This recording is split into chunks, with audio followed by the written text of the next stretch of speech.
today what we hope will be the first of a series of events under the ongoing rubric of digital methodologies. My name is Robin Reed, and I got in touch with Dr. Headley at the graduate school this fall to say that I knew from talking to various people that there were all these fascinating projects going on campus in different colleges and departments that involve digital methodologies, but we never got to talk to each other about them, especially across college boundaries. So would he be willing to sort of sponsor this event?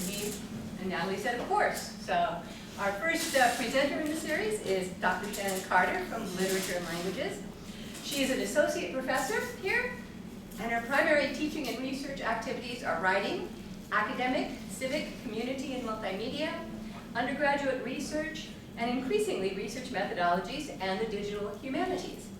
You might say digital humanities, the humanities came a bit late to it all, but we're catching up. Essentially, she's a rhetorician who studies community engagement across local landscapes and over time, especially with respect to the texts that are generated and circulated to enact change on the local, everyday, ordinary level.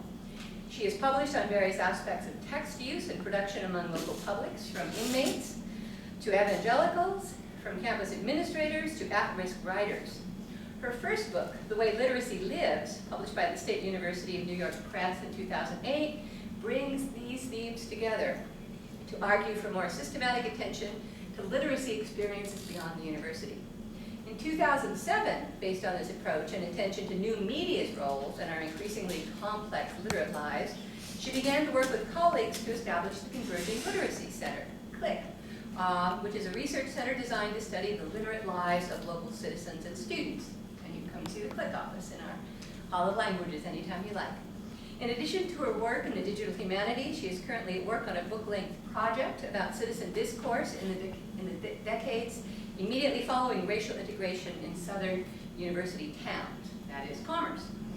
In the fall 2010, she had a leave to pursue this project, which is tentatively titled Writing for a Change, Race, Activism, and Local Politics in a Southern Rural University Town. Her Remixing Rural Texas, which she'll be talking about today, is funded by a grant from the National Endowment of the Humanities. How much was that? It's $24,000. $24,000 to support this project. From Shannon Carter.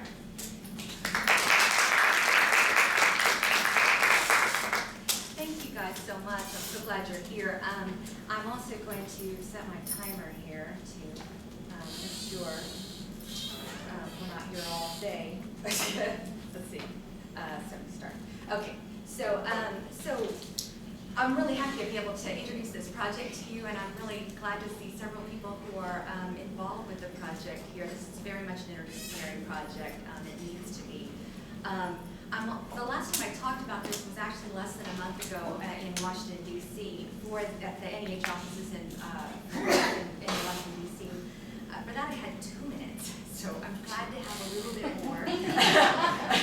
We all had that 2 minutes. It was really kind of a nice way to get an overview of these 36 projects that were part of this funding cycle. And those projects kind of gave us a nice smattering of what happens in the digital humanities, including apps that combine geomapping tools with digital historical interpretations. There's games as well. These are very cool. Things like an interactive role-playing game called Pox in the City that's set in Edinburgh in 1802, right after the development of the smallpox vaccination, where one of the characters you can actually play is the smallpox disease. Also Soul of a Place, set in the New Deal era as America, and featuring writers that are employed by the WPA, like Zora Neale Hurston, Ralph Ellison. You actually get to play Richard Wright, Studs Terkel, and so forth during that era of our history and what they were creating there. Back. So these are the digital tools that they were working with and that are typically a part of what the digital humanities often looks like. Usually there's educational tools, and there are also a number of tools that engage the technologies that are available to enable new kinds of research in the humanities, digital methodologies. So that's really more the category that ours falls under, more of a visualization tool. Now, what's that for? Oh, okay.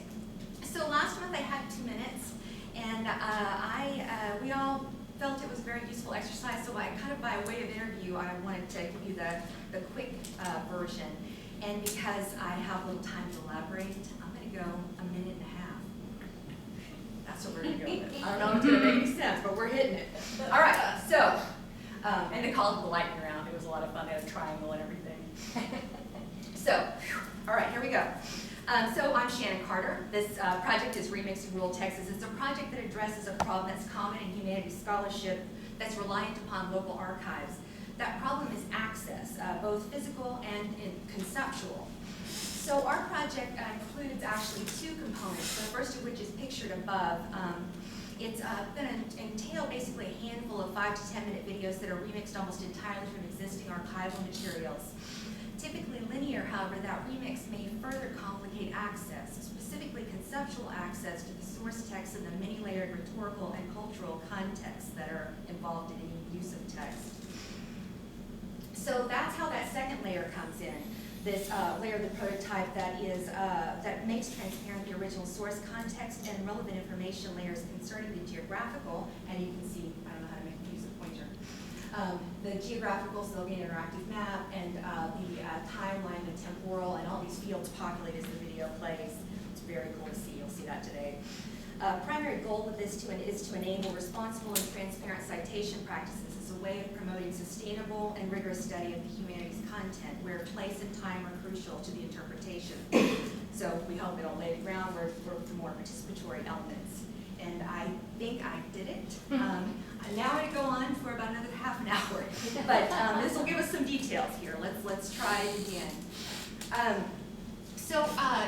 In this, the longer title is, as you see, a local text in global context, and this is what we hope the tool is going to enable, and what our research is attempting to do. It's basically a project that it offers an innovative approach to the problem of access to primary source materials that links researchers and archivists that investigate rural, minority, and other historically underrepresented groups. And it seems that rural, geographically isolated communities are maybe most vulnerable in this respect, especially when it comes to humanities scholarship investigating topics like race relations. Texts by and about underrepresented communities are quite obviously underrepresented. Our university collection has worked to remedy that, and several representatives here, and that's what's inspired my work here. So we're building here on those repositories, and then especially the Northeast Texas digital collections, in hopes of enabling further development of those archives via artifacts that might continue to be uncovered in this research. That's what I've been up to we've been up to these last few years, and what we hope will continue in earnest through this visualization tool. The project draws extensively from remix culture, and that in itself is an innovation. Actually, humanities scholars drawing from formal archives have actually yet to make much use of remix culture. And remix culture has really yet to embrace the rich, interconnected, and contextualized potential of the archives. That's the main goal of this project, in addition to helping me with my own work. We're combining here remix culture with rigorous research and citation practices that are the bread and butter of the humanities. Together, this extensive use of local history collections, we're able to help reimagine the humanities to address this long-neglected area of scholarship that is looking at rhetorical investigations of local, often ephemeral texts that are generated by and with understudied communities in under-resourced areas like ours. So we start with a few basic assumptions, and then we draw from composition, and basically says that when we talk about creation, we're talking about creating anything, to compose anything, be it an interoffice memoranda or a poem. It's all creation. And then we draw this from Lawrence Lessing, who you'll hear about a couple of times. If you haven't already, he created Creative Commons, and suggests that creativity and innovation always builds on the past. It always has, and it's only in the 20th century that we started to work against that, those interlocking mechanisms. It actually reaches back at least as far and further, I'm sure, as Ralph Waldo Emerson, who says that all minds, quote, old and new make the warp and woof of every moment. There is no thread that is not a twist of these two strands. Everything's a remix. And this is just the third part that just came out of this installment. I'd like to play the first part of this to offer a nice introduction to what we mean by remix.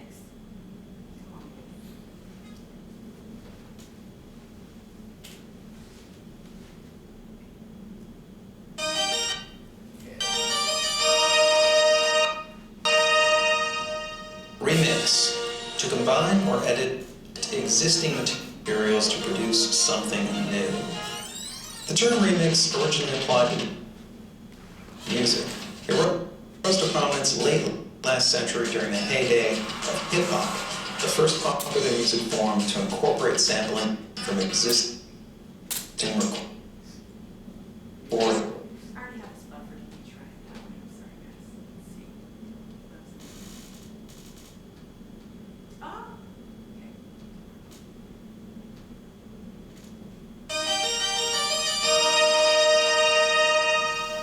Remix. To combine or edit existing materials to produce something new. The term remix originally applied to music. It rose to prominence late last century during the heyday of hip-hop, the first popular music form to incorporate sampling from existing recordings. Early example, the Sugar Hill Gang samples the bass riff from Chic's Good Times in the 1979 hit, Rapper's Delight. Now what you hear is not a test, I'm rapping to the beat. And me, the groove, and my friends are gonna try to move your feet.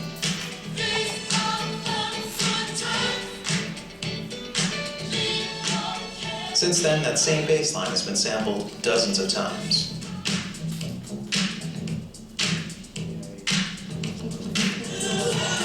What a scene, pulling up with Jodeci, passing up a 15.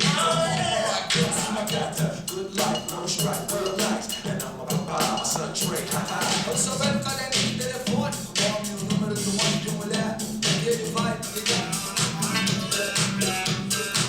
Skip ahead to the present, and anybody can remix anything. Music, video, photos, whatever, and distribute it globally pretty much instantly. You don't need expensive tools, you don't need a distributor, you don't even need skills. Remixing is a folk art. Anybody can do it. Yet these techniques, collecting material, combining it, transforming it, are the same ones used at any level of creation. You could even say that everything is a remix. And then he goes on to say how that happens in movies and how that happens just everywhere. And so we're working from that premise. And he says that the basic elements then of creativity, wherever it happens, is copy, transform, and combine. And I'll talk about how this works in something that might not be typically considered a remix. But in doing that, he's remixing Edward Navas, who is remixing, at the very least, Malcolm Gladwell, and certainly everybody's remixing Grandmaster Flash, if we work with the origin story here. But in truth, the remix culture didn't actually begin with the internet and associated technologies. They didn't invent it, they just made it easier. And that remix phenomena didn't actually begin with music sampling, though that's what sent the recording industry in a fearful tizzy. We certainly can't forget William S. Burroughs, and we can reach back at least to that, whose cut-up technique was a remix of earlier movements like at least the Dada collages in the teens and the 20s. But it runs deeper still. More than a century before remix culture began taking battle in the courts and news headlines over our shared culture, Ralph Waldo Emerson argued that everything's a remix. All minds quote, as you'll recall, old and new make the working wolf of every moment. There is no thread that is not a twist of these two strands. Every book is a quotation, and every home is a quotation. Out of all forests and mines and stone quarries, and every man is a quotation from all his ancestors. And by current copyright laws, it seems that these are all or can be considered copyright criminals. All of them, all of us, all writers and thinkers, we all sample, copy, remix. That's the nature of how creativity works, according to, at the very least, Lawrence Lessig, whose Free Culture and subsequent works assume the following, which you've seen already: creativity and innovation always builds on the past, which turns into the refrain for the Remix Manifesto that was incredibly popular, that came out in 2008. I'll play just a trailer on that and hope that I have better luck. What did you say? Shift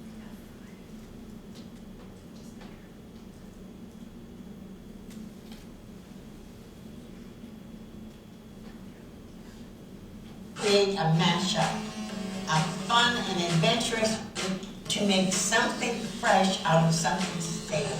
Hello, my name is Greg Gillis in his cubicle, and outside of here everyone knows me as Girl Talk.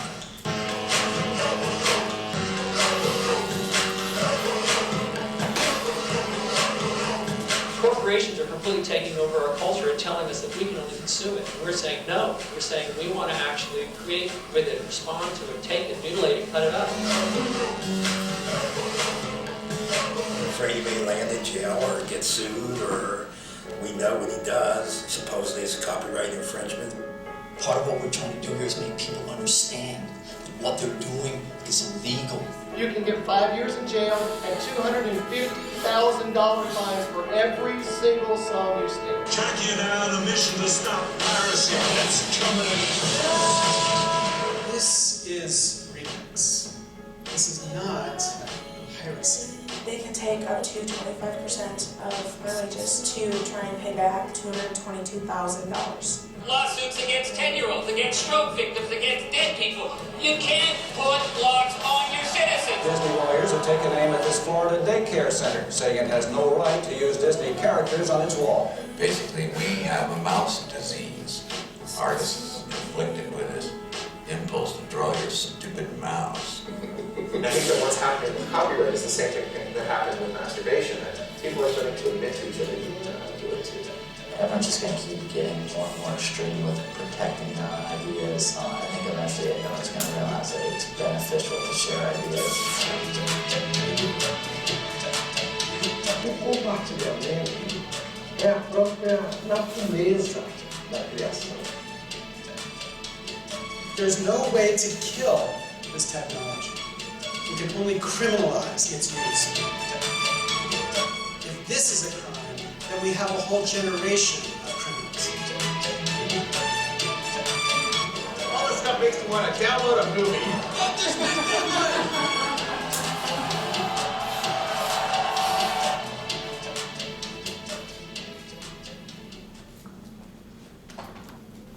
We draw from remix culture, but our goals are a little different, quite a bit different in a lot of ways from the pushback that's so central to these remix artists and lawyers that I've mentioned thus far.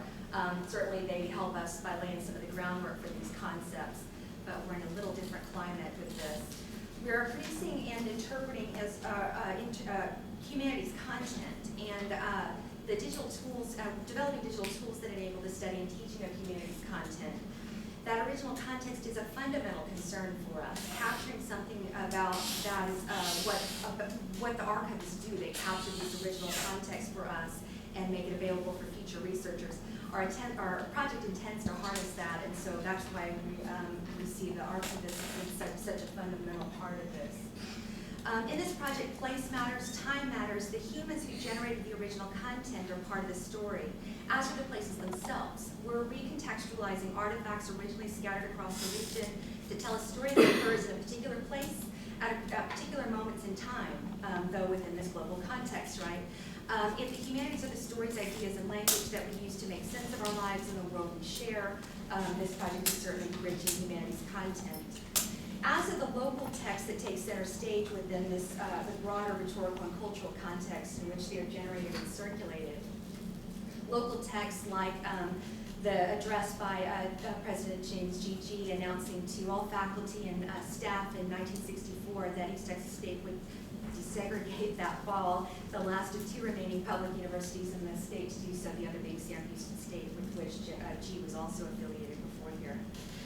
Local texts like the Declaration of Rights produced by the Afro-American Society of East Texas are asset, not long after integration, and the very year that John Carlos left the ETSU track team to run for San Jose State, and then at the 1968 Olympics in Mexico City, and then on to history. Local texts like the Norris Community Club Charter, a collaboratively written document to officially establish this particular activist group, which was founded in 1973 by residents of Commerce's historically segregated neighborhood in partnership with university students to provide, in the words of the founder, a direct line of communication between city officials and local African-American citizens. It also brought about some significant change on behalf of local citizens. These local texts circulated largely amongst these very local audiences, function within a wide network of texts and people that matter in our understanding of this particular humanities content, and in its understanding this particular humanities content, it enables the study of others. To help this research along, then, our project brings together archival research with three traditions increasingly common in digital humanities. That one is aggregation, represented by that, bringing these things together, geomapping tools that visualizing space over mass quantities is an important part, and of course, remixing. One that concerns our project does, one that concerns the geographical, rhetorical, and historical, and our, oops, I'm missing a page. That brings us to that second component. The second component is one that concerns this geographical and rhetorical and historical and archival forces that inform the text and the narrative emerging from these texts. Time and place are significant factors in this analysis, and they are pretty hard to pin down via current mechanisms for presenting humanities scholarship. We have these mechanisms, but they're laid out flat on a plane of text and often do footnotes. And anyway, we have these other options. So if you'll notice then, as I mentioned before, behind the field also again featuring the place, an interactive map. We hope we can make the timeline work. These pieces foreground the temporal and the rhetorical elements, the geographical elements making up this particular rhetorical context that both are interactive and linked to this timestamp in the video. But before I show you, talk more about how it is supposed to work, let me show you what we're being inspired by. Daffy Duck is so many things to begin and end with Daffy Duck, right?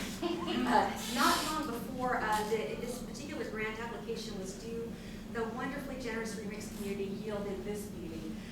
It was actually just the month before, in January in 2011. It moves fast. There's so much happening that is of direct use to us and we can harness. I've long been searching for a way to present humanities scholarship through this remix of archival materials. We've talked about what the problem is. Where does the content come from? What about the interactive contextualizing forces that are enabled through print? What about permissions, which are always a concern? For him, he's a remix artist, and his concern, and like many remix artists, is that not really future research, but rather push back against those who challenge fair use, and the ease of reuse for future mashups by others. Almost very typically, the goal is not scholarship specifically, though it's very scholarly in a lot of ways. It's usually parody, and in this example, it's parody of the radio show host Glenn Beck, remixed with more than 50 Daffy Duck cartoons produced between 30 and 60. And then, so the video is called Right Wing Radio Duck, and here's how he describes why he did this demo. I've long been an advocate for remixers to transparently cite their sources as part of promoting open video. Kindred spirits out there in remix world, claiming our fair use rights as a way to make it easier for others to remix the same material in alternative ways. We have to, let me share this thing in, there it is. You can watch it either way, but I want to point up the pop-ups.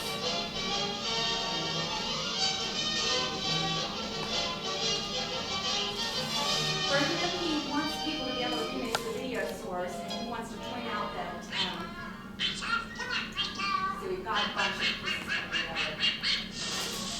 He represents the every dance, and that's why he's selected. Do you feel like you're working harder and harder these days just to stay financially afloat while fat cats get richer and richer?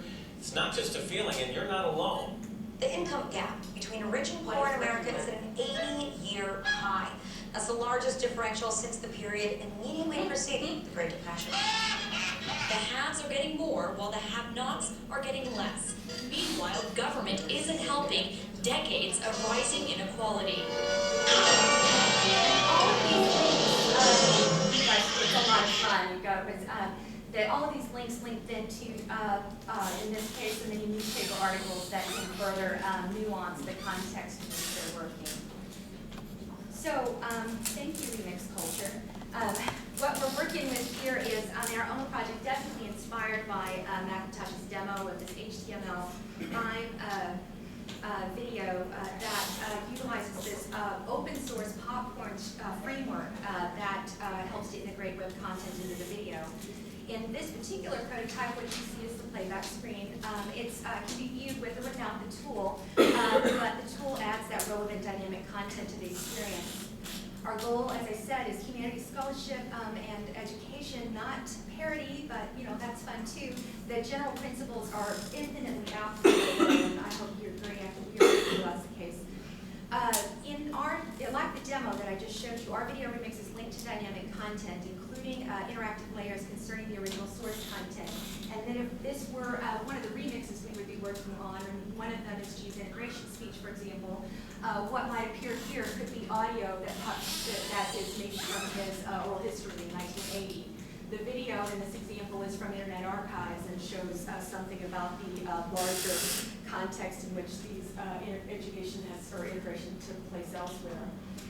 Images, this is a promotional image pointing at our area, and the fact that the picture was taken just a few years after he arrived on campus to begin being our university's president in 1947, and that he stayed for another 19 years.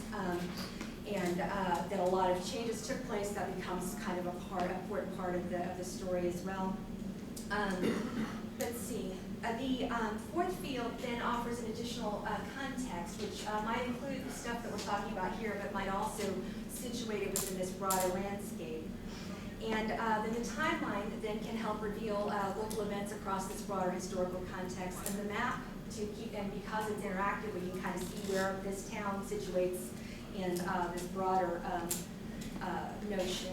And then the footnote then for us could provide the scholarly framework, the theoretical framework, something from some of the critical race theorists who are informing the analysis, and so on. Our remix, as I said, is about the humanities. And so by way of example, let me suggest this is a remix from 1941.